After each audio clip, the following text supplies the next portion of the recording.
Jadi yang pertama adalah latar belakang. Satu, bahasa adalah alat utama komunikasi dan berpikir anak.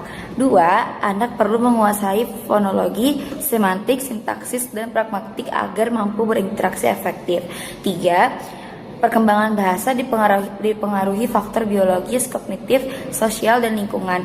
Empat, bahasa menjadi dasar untuk perkembangan kognitif, sosial, emosional, dan moral. Lima, stimulasi sejak dini penting agar anak memiliki kemampuan berbahasa yang baik dan siap menghadapi tahapan belajar berikutnya. Selanjutnya adalah studi kasus Mario.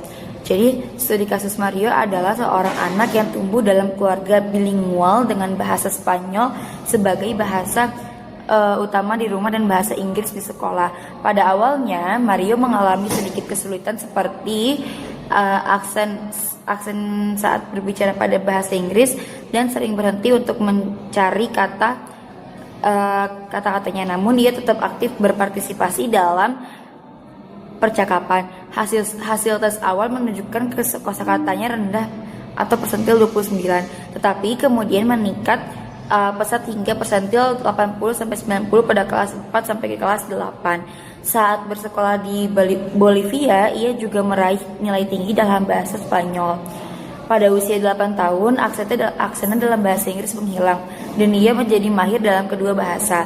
Meskipun kemampuan akademiknya berkembang lebih cepat dalam bahasa Inggris karena digunakan di sekolah, studi kasus Mario menunjukkan bahwa bilingualisme tidak menghambat perkembangan bahasa, justru memperkaya kemampuan komunikasi dan mendukung prestasi akademik. Selanjutnya, perspektif teori perkembangan bahasa. Kami akan menjelaskan tentang 5 perspektif teori yang menjelaskan bagaimana anak mengembangkan kemampuan bahasanya. Yang pertama adalah teori pemodelan atau penguatan dari B.F. Skinner. Teori ini menjelaskan bahwa anak belajar bahasa melalui proses peniruan dan mendapatkan penguatan. Misalnya, saat anak mengucapkan kata dengan benar, lalu dipuji dan diberikan respon positif, maka hal ini akan memperkuat kemampuan untuk berbicara. Yang kedua adalah teori Noam Chomsky, berpendapat bahwa setiap manusia memiliki kemampuan bawaan dari biologis untuk pembelajaran bahasa. Menurut teori ini, anak memang secara alami sudah siap untuk belajar bahasa.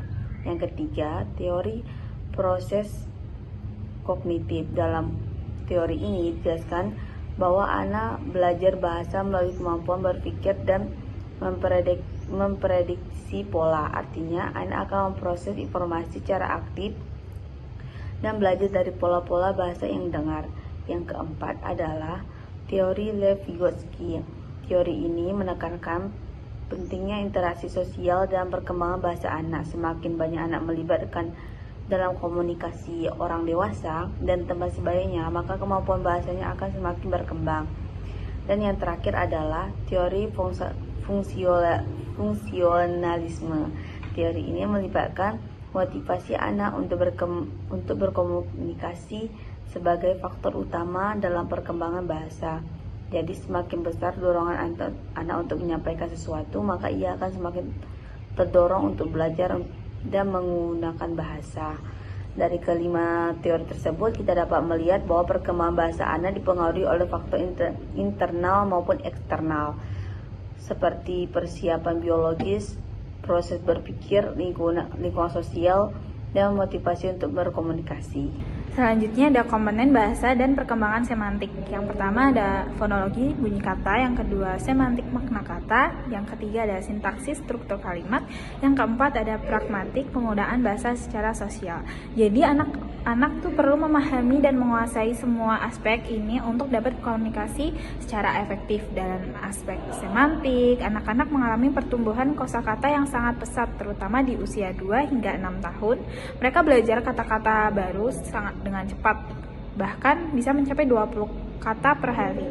Namun anak juga sering membuat kesalahan seperti mempersempit atau memperluas makna kata, atau menggunakan kata yang belum benar-benar dipahami. Yang selanjutnya yaitu tren perkembangan bahasa anak. Yang pertama ada masa bayi, yaitu 0-2 tahun, yaitu menangis, babbling, atau kata pertama sekitar 12 bulan. Yang selanjutnya vocabulary spurt pada 18-24 bulan. Yang ketiga ada mulai gabungan 2 kata sederhana. Yang Selanjutnya ada anak usia dini atau 2-6 tahun, yaitu ledakan kosakata pesat, kalimat makin panjang dan bervariasi, dan yaitu menguasai struktur tata bahasa dasar. Yang terakhir ada tengah masa kecil atau 6-10 tahun, yaitu bahasa menyerupai orang dewasa, terus kosakata abstrak yang berkembang, dan mulai literasi, membaca dan menulis. Yaitu lanjutannya ada masa remaja awal atau 10-14 tahun, yaitu kosakata makin luas, kalimat lebih kompleks, termasuk metafora dan humor. Dan yaitu bahasa dipakai untuk diskusi dan interaksi sosial. Yang selanjutnya ada masa remaja akhir atau 14-18 tahun. Itu bahasa itu mulai matang dan kritis yang dipakai untuk debat dan refleksi diri. Yang ketiga itu mampu memahami teks akademik kompleks. Yang keempat, bahasa berfungsi untuk identitas dan masa depan. Hambatan dalam perkembangan bahasa. Yang pertama ada gangguan pendengaran atau organ bicara. Yang kedua, minim stimulasi lingkungan. Yang ketiga, keterbatasan interaksi sosial. Dan yang keempat, faktor psikologis seperti malu, trauma, atau rendah percaya diri. Kemudian ada strategi membina bahasa anak. Yang pertama, bicara secara aktif kepada anak sejak dini. Membiasakan komunikasi sejak awal agar anak terbiasa mendengar dan merespon bahasa. Kedua, memberikan definisi kata yang sulit. Membantu anak memahami kosakata baru dan memperluas pengetahuan bahasa. Yang ketiga, menyajikan contoh dan menyontoh. Memberikan ilustrasi konkret dan abstrak untuk memperjelas makna kata. Yang keempat, memberikan umpan balik saat anak salah menggunakan kata, yaitu meluruskan penggunaan bahasa tanpa menyalahkan agar anak belajar cara yang tepat. Yang kelima, mendorong anak untuk membaca atau mendengarkan cerita, di mana membuka kesempatan anak memperkaya kosakata dan meningkatkan imajinasi. Kesimpulan, bahasa merupakan fondasi utama dalam komunikasi dan berpikir anak. Proses perkembangannya berlangsung secara bertahap sesuai dengan usia, sehingga setiap tahap memiliki ciri dan kemampuan yang berbeda. Perkembangan bahasa dipengaruhi oleh faktor internal, seperti kemampuan kognitif dan kondisi fisik anak, serta faktor eksternal seperti lingkungan dan pola asuh. Oleh karena itu, stimulasi sejak dini sangat penting diberikan agar anak dapat mencapai hasil perkembangan bahasa yang optimal. Selanjutnya ada latar belakang. Yang pertama, domain akademik mencakup keterampilan dasar. Maksudnya perkembangan akademik pada anak usia dini tidak lepas dari kemampuan dasar seperti membaca, menulis, berhitung, dan berpikir logis. Ini adalah fondasi utama sebelum anak melanjutkan ke jenjang pendidikan yang berikutnya. Yang kedua, harus berbasis pengalaman konkret. Pada anak usia dini, belajar paling baik melalui pengalaman nyata, bermain, dan kegiatan sehari-hari. Bukan sekedar menghafal, misalnya belajar berhitung dengan menghitung mainan atau buah, bukan hanya lewat angka dari buku. Yang ketiga, dipengaruhi oleh lingkungan belajar. Perkembangan akademik tidak berdiri sendiri. Faktor seperti lingkungan keluarga, cara guru mengajar, dan kesiapan anak sangat menentukan. Yang keempat, tantangan yang muncul. Ada perbedaan kemampuan tiap anak, keterbatasan sarana belajar, dan metode pengajar yang kurang tepat sehingga mempengaruhi perkembangan akademik anak. Yang terakhir, pentingnya penguatan sejak dini. Penguatan sejak dini. Penguatan akademik sejak dini penting supaya anak siap menghadapi jenjang pendidikan berikutnya dengan baik. Selanjutnya ada pentingnya perkembangan akademik. Yang pertama, membentuk dasar kecerdasan anak. Perkembangan akademik sejak dini membangun kemampuan berpikir, memahami konsep, dan menalar. Yang kedua, menjadi bekal kesiapan sekolah.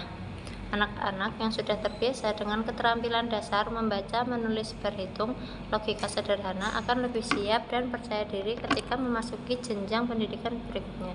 Yang ketiga, mempengaruhi prestasi di masa depan.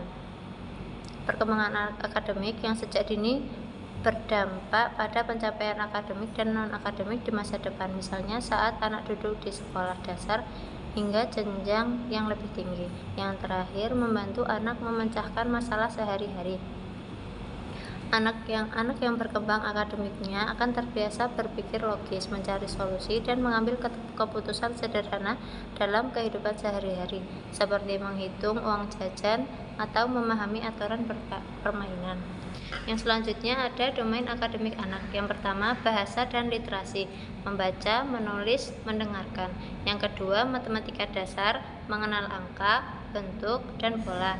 Yang ketiga, ada sains, eksplorasi alam, eksperimen sederhana. Yang keempat ada kognitif, berpikir logis, memecahkan masalah. Yang kelima sosial emosional, yaitu kerjasama, empati, disiplin. Selanjutnya, mari kita bahas mengenai faktor-faktor yang mempengaruhi perkembangan akademik anak. Pertama, lingkungan keluarga. Dukungan orang tua dan pola asuh memberikan sangat berpengaruh terhadap motivasi dan prestasi belajar anak. Anak yang mendapat perhatian, dorongan, dan teladan lebih baik akan lebih semangat dalam belajar. Yang kedua, kualitas pembelajaran dan guru. Metode pembelajaran yang tepat, suasana kelas yang menyenangkan, interaksi yang positif antara guru dan murid akan membantu anak lebih mudah memahami pembelajaran.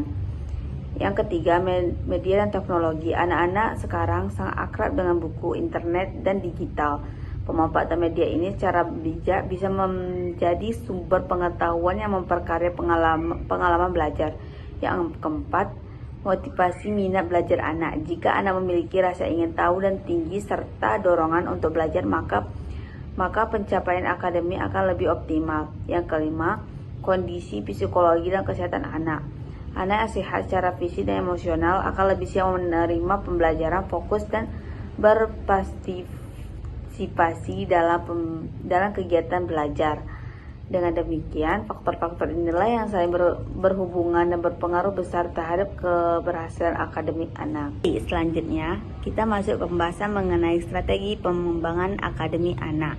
Strategi pertama adalah membaca buku sejak dini. Membaca cerita atau buku pada anak bisa melatih literasi, memperkaya kosakata, dan menumbuhkan minat baca sejak dini.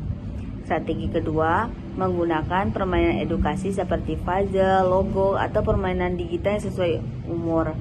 Melalui permainan ini, anak dapat belajar sambil bermain, sekaligus mengasah kreativitas dan logika. Ketiga, melibatkan anak dalam kreativitas sehari-hari, misalnya membantu belajar, memasak benda di rumah.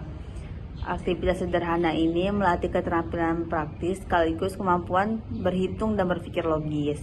Keempat, memberi pengalaman belajar berbasis eksplorasi dan eksperimen. Dengan cara ini, anak dapat mengubah rasa ingin tahu belajar mengamati serta menarik kesimpulan dari pengamatan nyata. Dan yang terakhir, mengembangkan keterampilan kolaborasi dan diskusi. Anak dilatih untuk belajar kerjasama, mendengar pendapat orang lain, dan belajar menangkap pemikiran sendiri. Dengan menerapkan strategi-strategi ini, diharapkan anak dapat berkembang secara optimal, baik dari segi akademis, sosial, dan emosional. Beberapa hambatan dalam perkembangan akademik anak, terutama pada anak usia dini. Yang pertama yaitu keterbatasan fasilitas belajar. Nah, jadi banyak anak yang tidak memiliki akses seperti buku, alat tulis, ataupun media pembelajaran yang kurang memadai. Jadi proses belajarnya itu akan terhambat. Yang kedua, kurangnya dukungan dari keluarga. Nah, peran keluarga itu sangat penting dalam mendampingi anak belajar. Ketika orang tua kurang memberikan perhatian ataupun motivasi, anak akan cenderung kesulitan untuk berkembang secara optimal. Yang selanjutnya yaitu hambatan kesehatan seperti gangguan penglihatan atau pendengaran. Nah, gangguan ini tentu akan mempengaruhi kemampuan anak dalam menerima dan memahami materi pembelajaran. Yang keempat yaitu metode belajar yang monoton. Jadi metode pembelajaran yang tidak variatif atau kurang menyenangkan dapat membuat anak cepat bosan dan kehilangan minat belajarnya. Yang kelima yaitu masalah konsentrasi atau motivasi anak. Anak-anak yang mudah terdistraksi atau tidak memiliki motivasi belajar akan sulit dalam mencapai perkembangan akademik yang optimal. Beberapa strategi untuk mengatasi hambatan akademik. Yang pertama yaitu dengan menyediakan fasilitas belajar yang memadai. Fasilitas seperti alat tulis, buku cerita maupun media visual dan ruang belajar yang nyaman sangat penting untuk mendukung proses belajar secara optimal. Yang kedua yaitu dengan menerapkan pendekatan belajar yang kreatif dan menyenangkan. Nah, metode belajar yang menarik seperti bermain sambil belajar, bercerita, bernyanyi, ataupun kegiatan eksperimen sederhana akan membuat anak merasa lebih tertarik dalam pembelajaran. Yang kedua yaitu pentingnya dukungan emosional baik dari orang tua maupun guru. Nah, anak-anak itu membutuhkan dorongan semangat, perhatian, dan rasa aman untuk bisa fokus belajar. Dengan dukungan emosional yang baik, anak akan merasa lebih percaya diri. Yang keempat yaitu melakukan pendeteksian dini terhadap masalah kesehatan seperti gangguan pendengaran maupun penglihatan dan segera melakukan intervensi yang tepat. Yang kelima yaitu menerapkan pembelajaran yang berbasis kepada minat anak. Nah, jika anak belajar dengan sesuai minat dan bakatnya itu, mereka akan lebih termotivasi dan antusias dalam mengikuti segala bentuk pembelajaran. Selanjutnya yaitu kesimpulan. Nah, jadi perkembangan akademik mencakup berbagai aspek penting seperti bahasa, matematika, sains, kognitif, dan sosial. Perkembangan ini tidak terlepas dari pengaruh faktor keluarga, sekolah, media, serta kondisi psikologis anak. Untuk mendukung kesiapan belajar, diperlukan adanya stimulasi yang kreatif dan konsisten, sehingga anak berkembang secara optimal. Jika terdapat hambatan dalam proses perkembangan, hal tersebut dapat diatasi melalui pendekatan yang tepat sesuai dengan kebutuhan anak.